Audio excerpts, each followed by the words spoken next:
I was really inspired by my mother because during that time, there was a lot of dances that were coming out, like the Patty Duke, the Bus Stop, the Bump. And I remember watching her do like these movements. And at the same time, I was watching What's Happening Now, and I was watching Solid Gold. And let's talk about what's happening. What's happening was what was happening. It was Raj, Rerun, and Shirley. But I was just really intrigued by Rerun. Like he was very excited. And every time they'll do a skit, he basically incorporated dance into the TV show. And he was like acting, but they'll be like, Rerun, do your stuff.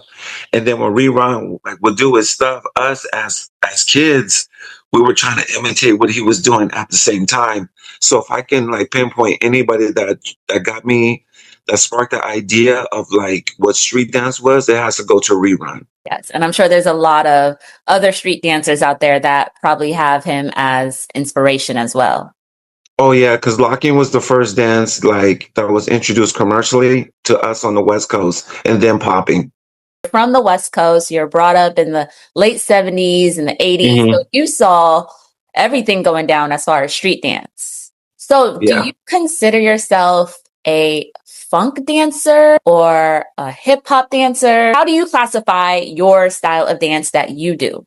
I would say more like a funk dancer because to me, anything that has to do with funk, like I can relate to it, and that includes like hip hop. It was even before it was called hip hop. They were playing funk music, man.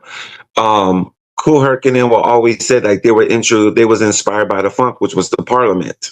So the Parliament too was a huge inspiration for us on the West Coast because it was real. It had a lot of funk. Explain more of how you see Boogaloo as a street dancer from the West Coast. To be honest with you, like when I was a kid, I don't ever remember the term like Boogaloo. I didn't hear that to maybe like the late 80s, but it was popping.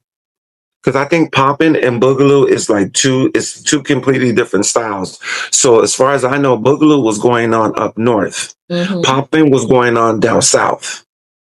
When I was seeing it, like nobody said like, oh, I'm doing a Boogaloo. They was like, oh, he can pop, or like, I want to pop.